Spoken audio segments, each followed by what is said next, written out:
Hey, fellowship family and friends, I'm honored to spend the next few minutes with you today. Listen, if this is your first time or you're a regular with us, we want you to know you're always welcome here. If you'd like to connect with us, just reach out with an email to me at info@thefellowshipchurch.net. info@thefellowshipchurch.net. Now, this weekend is a celebration weekend for fathers all over our country. I'd like to talk to all of our dads. Maybe you're a wannabe dad, I want to talk to you, or if you're just human, let's talk. It's for all of us. We've been going through the book of Galatians, but I'm pressing pause today because I have a special talk this weekend on Father's Day that I think will benefit all of us. So let's jump in, and no matter what part of the world you're calling home, welcome in.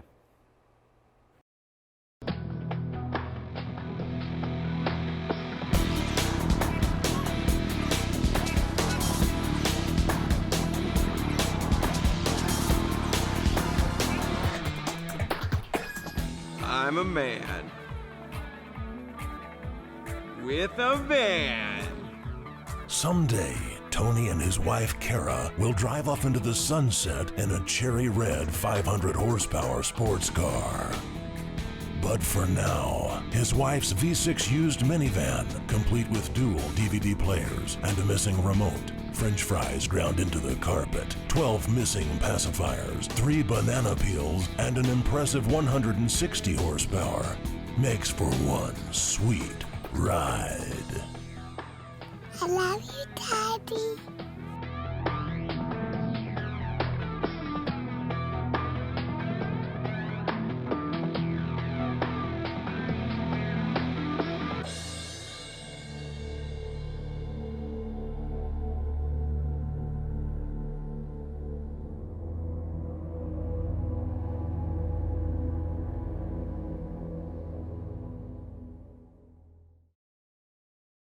You know, there are just some things in life that when you see it, it's like, okay, this doesn't even make sense. We've just culturally accepted that we're not going to do it. For example, I'll give you a couple examples. A speed limit sign. When it says this is the speed limit, that means that's where we can put the limit. So you go that or less. Or how about this? And this probably bothers some of you like it does me. Isn't it interesting that there are millions and millions of people on this planet that are very sick and or dying from obesity? And yet there's millions and millions of people that are sick and or dying from lack of food, from starvation. It just doesn't make sense, right? Or how about this one? And this probably chaps most of you. Those of you in our international audience, I don't know if this comes as a surprise. It probably doesn't. Because of the internet and television, you probably know this just like we do right here in the United States. Isn't it interesting that a politician can lie, blatantly lie, everybody knows it, and yet nothing's done? It's like they get away with it. Well, I'm helping you to understand that we're going to talk about something that has become culturally the norm for us, and it's just not true. And yet, I'm including myself. We've embraced this. We've allowed this just to become a part of who we are. And by the way, the list could go on forever on these types of things.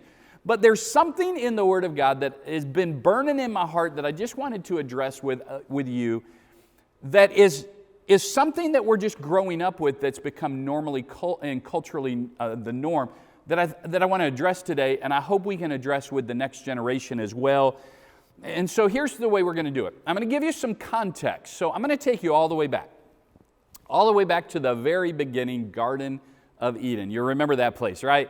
If you're new to Bible study, there was a garden. God created in 6 days and then He rested. And one of His creation, day 6, was man. He created this guy named Adam. But then God said, you know, it's not good for man to be alone. And so Adam's introduced to Eve, and when he sees her come out, I'm a visual guy. I see the old cartoon where the eyeballs pop out and he's like, whoa, man, you are, whoa, man, woman. Okay, so and so you've got Adam and Eve. They are living naked and not afraid in the garden. Everything is good until it's not good, right? Everything's good until it's not good. Now, remember what God had said to them. Listen, I've provided everything you need. You can eat from any tree in the garden except for this one, and it's out there in the middle of the garden. Don't touch it. Don't eat it. Listen, just stay away from it, because if you do, you're going to die. And that's when things go poorly with the serpent. Satan represents himself as a serpent. He enters into the garden, and here's exactly kind of what happens. Genesis chapter 3. Did God really say, this is the serpent to Eve, did he really say that you must not eat the fruit from any of the trees in the garden? And then Eve gives her response, of course we may eat from every tree in the garden, the woman replied. It's only the fruit from the tree in the middle of the garden we're not allowed to eat. God said, you must not eat it or even touch it. If you do, you'll die. Now, our whole theme, as we've been going through the book of Galatians for the last several weeks, has been that God creates, Satan counterfeits. That Satan's never created anything. He just counterfeits. He manipulates. He lies. He distorts. He perverts the truth of what God has done. And here he is, doing it at the very beginning of humanity. Verse number 4. You won't die, the serpent said, or replied to the woman. God knows that your eyes will be opened as soon as you eat it, and you'll be like God, knowing both good and evil. Now, essentially, and listen, you can preach a whole sermon on this. Here's the point I'd like to make, that the message in the garden is the same message that we hear today. It is marketing 101 at you and I nonstop, whether that's social media, whether it's a billboard driving down the highway, whether it's sitting in a restaurant or walking through a shopping center, it's watching a television program. It's constant. It's constantly coming after us. And it's, listen, if you want to be happy, if you want to be content in life, you want to live your best life, then you need more. That's the message that's being marketed at us. You need what we have. You need our product. You need our service. You need what we have. You just need more. If you want to be happy, you need more. And God says, listen, the enemy wants to distort. The enemy wants to pervert what the truth is. The lie is simple. The lie is that we need more. Whatever it is you have, whatever it is that you're thinking about right now, the message that we need to hear and that we're hearing nonstop is we need more, we need more, we need more. You want to be happier? You need more. You want to be happy? You need more money. You want to be content in life? You need more toys. You need more followers. You need more likes. You need more shoes. You need more tools. You need more tons of things. You need more time off, more trips, more. You get it, right? That's the lie that we've been told. We have embraced it culturally, and I'm telling you, I'm with you. There's just times that we go, oh yeah, I think I need more. You ever been there? You thought, we need more. We need more because we think more is better. So let me ask you a question. This is profoundly kind of at the root of what we want to talk about today. I want you to answer this question internally, wherever you are, and if you're with other people, you can discuss this, talk about it. What if the stuff you have is keeping you from the life you want to live? Let me say it again. What if the stuff that you have is keeping you from the life that you actually want? It's very interesting, right? It's a good question for us to wrestle with today. Well, let me show you some passages of Scripture. They're all going to kind of tie together. I'm going to start in Acts chapter 27. It's a really interesting and fascinating passage. Now, to set it up, we're in the New Testament book of Acts. It's about this guy named Paul. He's been on missionary journeys. He's been telling people about Jesus, planting churches, but he's on a ship, and he's on a ship with a couple of 100+ people when they're rowing across the ocean, and fierce storms come up against them. I mean, they are frightened, like, we're not going to survive, we're not going to make it, and there is legitimate fear for not making it out of this alive. Now, as a result of this fear, they haven't eaten for a couple of weeks. I mean, they are doing everything they can to just survive, so they've not eaten in a couple of weeks, until one morning that Paul encourages them, look, we need our strength, we need to eat, and he encourages everybody on board. We need to eat something. That's where we're going to pick up the story. I'm going to read a few verses, and then we're going to talk about it. Acts 27, verse number 36 says, then they all were encouraged and ate some food. So this was Paul encouraging them, and they ate some food themselves. we were in all 267 persons in the ship. And when they had eaten enough, notice we're going to underline that here. You can highlight that in your Bible. You can say it where you are. Say the word enough. When they had eaten enough, they lightened the ship, throwing out the wheat into the sea. So in other words, when they had enough, I mean, it's pretty black and white here, right? When they had had enough to eat, when they were full, when they had enough to eat, they didn't need anymore. So they got rid of what they don't need. So let's define what is enough. This is a simple working definition for the sake of this talk today. Enough is when you have what you need, right? Enough is when you have what you need. And today, some of you, man, you are spending so much time and energy, resource to generate more and more and more. And it's just making you miserable. You're crusty. People don't want to be around you. You're stressed out. You're not healthy because you just want more and more and more.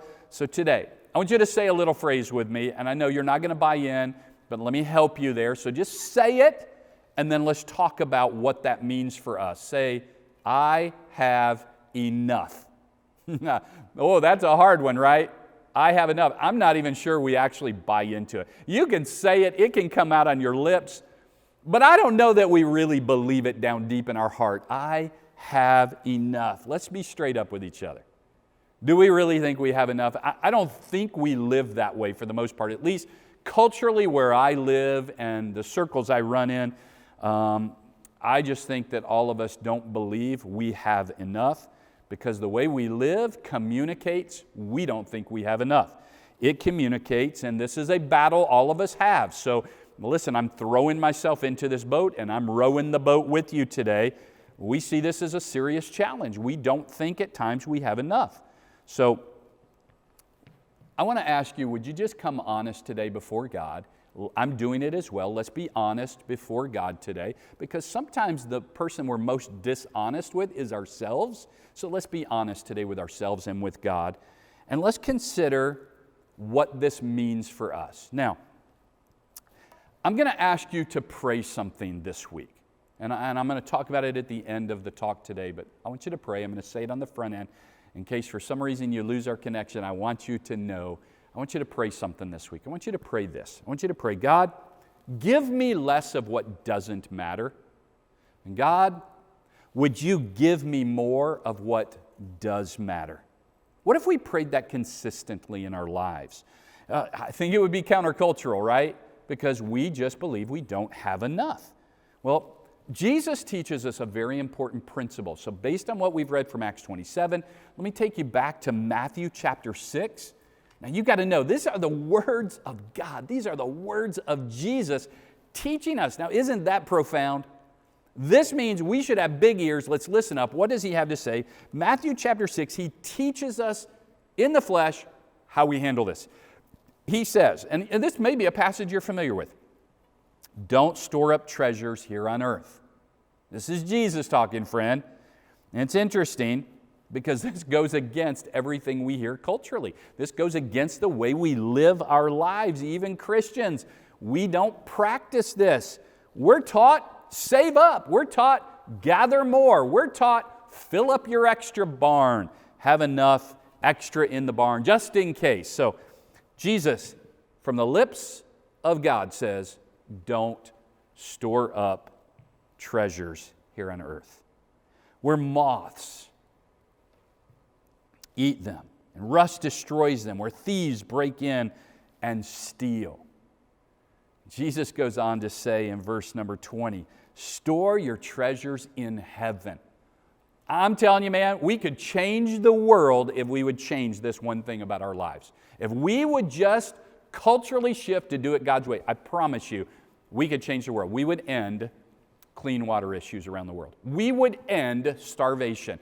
We would end homelessness. We would end a whole lot of the dysfunction if we would think differently and do it God's way about how we view our treasure. So he says in verse 20, store up your treasures in heaven where moths and rust can't destroy and thieves do not break through and steal. Again, this is Jesus, right? Remember, I'm the messenger delivering what Jesus had to say. This is profound. Where your treasure is, there the desires of your heart will be also. So Jesus is telling us, just don't store up treasures here on earth. It's not going to last. The moths can eat it. Rust can take over. So don't accumulate more and more and more stuff. Unfortunately, I think culturally, this goes against the norm of the way we're taught, the way we think. We think, let's accumulate more. Let's gather more. In fact, I think it's actually a life goal for many people. Let me gather as much as I can. That's my life goal. And maybe when I die, I've got this really large savings account, or I've got this really large home, and when I die, I've got multiple vehicles, or whatever it is, right? We want bigger bank balances. Why? Because we don't trust God. I mean, I know this is painful. Our security is found in money. We're dependent on what we can do rather than live by faith. That's why we want to have a bigger bank balance. We want to have another pair of shoes. Now, this speaks loudly to validation, who we are as an individual, where our identity is wrapped up. We want more square footage. Why? We need more likes on our social media. We make a post and we just need everybody to like it. Why? Because again, there is this sense of validating us as an individual. So I can tell you, if you want less of what matters, or if you want less of what doesn't matter, that becomes a big deal. In fact, the writer of Hebrews in chapter 12 taught a very important principle for us about thinking through wanting less of what doesn't really matter. Listen to what the writer said. And I'm taking 2 verses and combining them, so there's a little bit on the front end and the back end. I'm just condensing it. Let us strip off every weight that slows us down, especially the sin that so easily trips us up. And let us run with endurance the race God has set before us. We do this by keeping our eyes on Jesus. So He is teaching us that we need to get rid of everything that slows us down in this race of life and do the work of God. Build the kingdom. That's what He's called us to, if you'll keep your eyes focused on Him. And listen, I've run a few races in my life. I used to be an athlete. I still like dabbling around a little bit in sports, but I used to run races, and I can tell you, it's a lot easier to run, and if you observe any long-distance runner or sprinter, then they rarely put on ankle weights to compete. Now, they might wear ankle weights to train so that they can build up endurance and strength, but man, when it comes time to compete in the real race, then they're taking those ankle weights off. Or maybe they've got a weighted vest that they wear. Or maybe it's a water container on their back so that they can hydrate as they run. When it comes time for the race, man, they are taking all of that stuff off. They're putting on minimal clothing in order to run the most efficient and effective way that they possibly can. In fact, maybe you can think about it this way. You ever seen somebody that's got this enormous closet in their home? Like you walk in and it's almost like gaudy, like, whoa, look at your closet. I mean, I've met people that have closets bigger than other people's homes. I've seen it with my own eyes. You walk in and it's 2 stories. And we had a friend that had a 2-story closet for him, 2-story closet for her. You climb this ladder to go up to the 2nd level. And yet, oftentimes you can have this massive closet, and it may just be a big closet. Maybe it's not enormous, maybe it's just big. And all the time people can walk in, and I've done it, and you kind of thumb through the clothes and you're like, man, I don't have anything to wear. Well, it's actually not true. You got plenty to wear. It's just you want something different. The fact is, man, sometimes we just have such an enormous closet, and then we get more. We need more. We need more shoes. We need more pants. We need more dresses. We need more shirts. We need more whatever. And when that closet's not big enough, we go to the next bedroom and we fill up that closet with a few things. And when that's not enough, we get some crates out and we put it into crates and maybe it goes to the attic. And when that's not enough, we'll go down to a rental unit and just rent some space and go, you know what, I need more space because I have so much stuff. And the writer of Hebrews chapter 12 is saying, man, get rid of all this stuff. It's just weighing you down. It's just a weight. Let's focus our attention on the things of God. Let's do something serious for the kingdom. Don't get weighted down with all of this stuff. Because what if this stuff is literally robbing you from the life you really want? Maybe we just need to simplify. Maybe one of the things you could think about, and this is just one remedy, if you haven't worn it in the last year, why don't you find somebody to give it to or donate it to someone that could wear it, could use it, that has a need for it? Because we need to get rid of the stuff that's weighing us down. For some of you, maybe it's your schedule weighs you down. Man, you have packed so much into your schedule. I have a tendency to do this. I'm a busy guy. I'm a go-get-it type of guy. Sometimes we can pack our schedule so full of stuff that we schedule Jesus right out of our lives, right?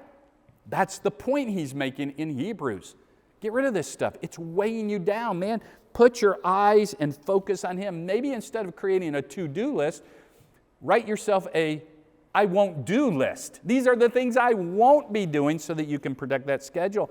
Maybe it's as simple as canceling your Netflix subscription because you're spending so much time binge watching that you don't have time to spend time in the Word of God and to pray or to do ministry and to serve in your local church because, quite frankly, you're just spending so much time on Netflix. Just cancel the subscription. It sounds so simple, right? I know. I'm such a great counselor. It's so simple. So again, our prayer is, God, give me less of what doesn't matter and give me more of what doesn't matter. In fact, watch Ecclesiastes, the writer says in chapter 4, I observe that most people are motivated to success because they envy their neighbor. So they look across the fence, they see what their neighbor has, and they want what their neighbor has. They're playing the comparison game. Wow, your grass is greener than my grass, I want what you have.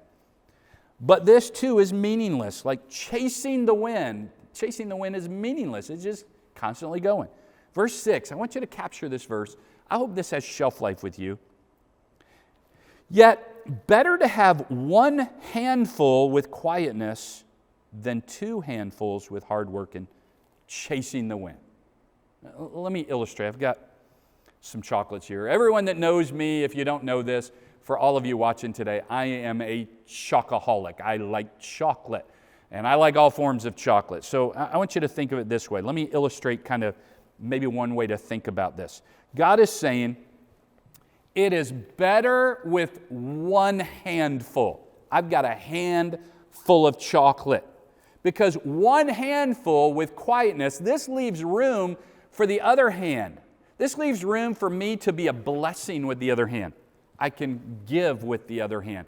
I can raise my hand in praise. I can high-five somebody. I could fist bump somebody. I can serve somebody as long as I've got both hands full. Man, if I'm going to live this way, I've got both hands full. It doesn't do me any good. I don't have the ability. I don't have the leverage to do a whole lot other than hold on to my stuff. Hold on. In fact, I'm going to tell you what I think. I think most of us actually live our life more like this. We don't just have two handfuls. We got our pockets full. We got our back pockets full. We got as much as we can. And the principle here that the writer in Ecclesiastes is teaching us is more is not better.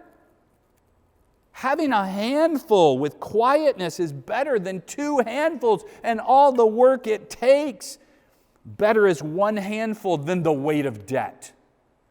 And trying to pay off debt because it takes so much work to pay off that debt. We got ourselves into debt. Or better is one handful than chasing after things that really don't matter in the scope of eternity. Or better is one handful for all of you that are dads, rather than just constantly packing it all in and trying to work as much as you can, to earn as much as you can, to provide as more things and gather more things. Well, why don't you just leave work early and go home and be with your children? That's really what they want, is time with you. Not another gadget, time with you. So stop chasing after the things that weigh you down. Your spouse, they don't need this. They don't need you to live life so consumed with working hard to get everything that you don't spend time pouring out affection and care and love and time with them. They need your eyes on them. So it begs the question, really, what matters most to you? What matters most to me? What is it that matters most to us? And I think we'd be wise to define what is it that really matters to us, because that's what the writer is saying. Now, let me give you some ideas of maybe some things that might matter most to you, to me. A relationship with God. It starts with salvation, giving our life in faith to Jesus, and then starting to live a life that pleases Him. So my relationship with God, that should matter most to us. What should matter most to us are our family, maybe a spouse or children or grandchildren. That should matter to us, how they're being raised and the values that they have and the spiritual disciplines that they establish. Your church, your local church should matter to you. Your ministry should matter to you. If you're not actively involved in ministry, you need to get to your local church and start serving and get involved in ministry. Making a difference in this world for the kingdom should matter to us. Showing God's love, those things, these are the things that should matter to us. Listen, if you knew you were not going to live much longer than a few weeks or a few months, I've had friends that have gone, hey, I just had a friend this past year, hey, I've only got a few weeks to live. It's interesting that when we live that way, knowing we've only got a limited amount of time, and by the way, your days are numbered, life is short. The Word of God says it's nothing more than a vapor. It's here for a moment, and it's gone. But when we really have perspective that, oh, the doctors are saying I've only got a few days, or I've only got a few weeks, or I've only got a few months to live, isn't it interesting how our perspective changes on the things that matter most to us? I can tell you some things that won't matter to you when you have very limited. It's not going to matter whether you've got a leather sofa and you need another one rather than the cloth sofa you've had. That's just not going to matter, right? I know I'm trying to simplify. It's not going to matter if you've got the most updated iPhone. It's just not going to matter if your shoes and your clothing closet are so packed full of stuff. It's just not going to matter. It's not going to matter if you have a 70-inch screen television, the most updated technology in your home. It's not going to matter, right? Well, why don't we live with a perspective that's more kingdom-minded according to what Matthew 6 said? Let's store up our treasure in heaven. Things that have eternal value. What is it that really matters? It matters that we have a relationship with God. The most meaningful things in life are going to be eternal, kingdom-minded things. Listen, Darlene and I have had the privilege of rearing 3 children. They're all adults now. They are not perfect, so when I tell you about them, they're not perfect. They are growing, they are maturing, but I can tell you, it's not the things that we gave them. It's not the things we accumulated. It was the richness of relationship. It was spending time together. That time could have been when we had a pitching machine one time when the kids were little and they would hit balls into the neighbor's backyard. Man, we had a blast. We spent hours doing that, or long car rides together, or when they were just little and church would be let out, nobody's in the parking lot, it was a huge parking lot, I'd let them drive my little SUV around the parking lot, and we just laugh and it's time that they want. So dads, moms, grandparents, let's invest in the next generation in a profound way to create relationally rich children. And it begins with the foundation of being relationally rich in Jesus Christ. So before we leave today, I want you to say it one more time. I have enough. And I know we struggle with it. And because we struggle with it, I'm going to add one phrase to it to help you ease the sting a little bit. Because I think this is the profoundness of this statement. Because I have Jesus, I have enough. Friend, when you have Jesus, you have enough. Now, I know that probably feels a little better to say it that way. And if you don't have Jesus, then you're constantly searching. You're in need. And I want you to know Jesus. So this week, we're going to pray, God, give me less of what doesn't matter. God, would you give me more of what does matter? Friend, you're so blessed. You are blessed. And if you have Jesus, you have enough. If you need to encounter Jesus, I pray you do that today. All right, let's make application. 3 things. Number 1, I want you to journal what matters most to you. Sometime in the next 48, 72 hours, just journal what matters most to you and start what doesn't matter. If you only had a few months to live, write down what doesn't really matter to me and what does matter. What do you value? Matthew chapter 6 says, store up your treasure. Because where your treasure is, that's where your heart is. Number 2, because I have Jesus, I have enough. I want you to say that. I want you to repeat it over and over. Write it on the mirror. Write it on a note card. Tattoo it on your wrist. Whatever you need to do. Because I have Jesus, I have enough. And then thirdly, I want you to pray all week long. Like I've said, God, give me less of what doesn't matter. God, would you give me more of what does matter? It's going to be an extraordinary week. You're going to win your week, so let's get after it. We got our marching orders. So, friend, have a great week. See you next week. Again, friend, it's been great to have you with us today. I want to give you a reminder as we wrap up the day, and I always look forward to next week with you, but I don't want to miss this opportunity today. I want you to journal.